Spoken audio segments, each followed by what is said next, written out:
Assalamualaikum warahmatullahi wabarakatuh. Perkenalkan, nama saya Najwa Fitri Nabila dari kelas 11 IPS 3 nomor absen 20.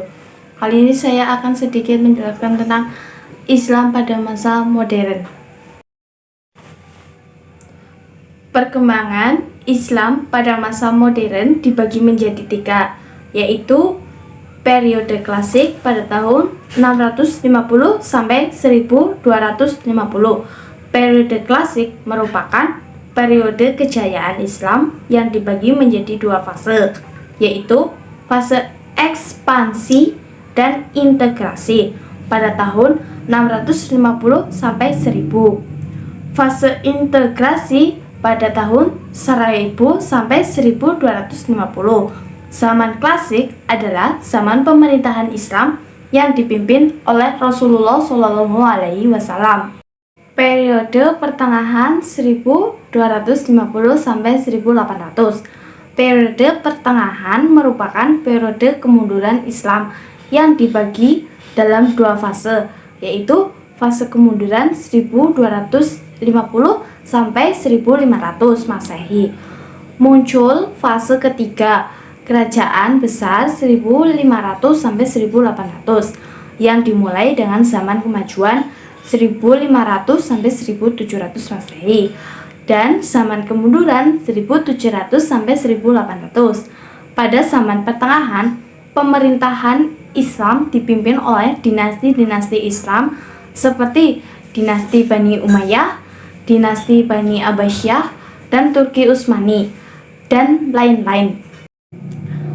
Periode modern 1800 dan seterusnya. Periode modern merupakan periode kebangkitan umat Islam yang ditandai dengan munculnya para pembaru Islam. Perkembangan Islam pada masa modern ini tidak ada yang memimpin Islam, karena pada masa modern ini Islam itu tidak dipimpin oleh siapapun, dan dari tahun 1800 hingga saat ini dan sekarang muncullah 3 golongan. Golongan tersebut adalah golongan revivalis, 2 golongan modernis, 3 golongan sukalarisme. Golongan revivalis adalah golongan menganggap bahwasanya Islam kenegaraan adalah hubungannya bisa disamakan dengan yang telah dilakukan oleh Rasulullah SAW pada zaman dahulu. Misalnya sekarang negara Indonesia, semua pemerintahannya, semua itu sistem pemeliharaan yang ada di Indonesia bisa disamakan dengan yang telah diterapkan oleh Rasulullah SAW pada masa klasik. Dulu itu seperti ada golongan revivalis.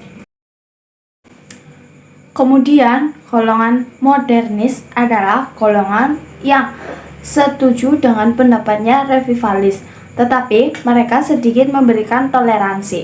Toleransi seperti apa?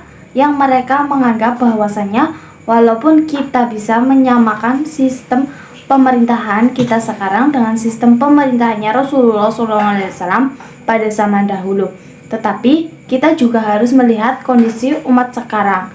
Tidak bisa langsung menyamakan bagaimana dulu para sahabat Rasulullah SAW dan sahabatnya memerintahkan kaum muslimin dengan bagaimana sekarang para pemimpin Islam ataupun non-Islam pemerintah sebuah negara jadi modernis ini lebih toleransi. Dan yang terakhir adalah sukalarisme. Sukalarisme ini adalah golongan orang yang memang pendapatannya sama berbeda dengan revivalis dan modernis. Mereka menganggap bahwasanya agama tidak ada hubungannya dengan sistem pemerintahan. Jadi, sistem pemerintahan itu tidak bisa disamakan dengan peraturan-peraturan agama. Negara itu memiliki tata tertib sendiri, yang mana tidak bisa digabungkan dengan tata tertib atau perintah atau disiplin-disiplin dalam agama. Jadi agama tidak bisa melarang dan agama tidak bisa memerintahkan sesuatu yang dapat dalam Islam sistem pemerintahan negara. Sekian video dari saya, apabila ada kesalahan mohon maaf. Wassalamualaikum warahmatullahi wabarakatuh.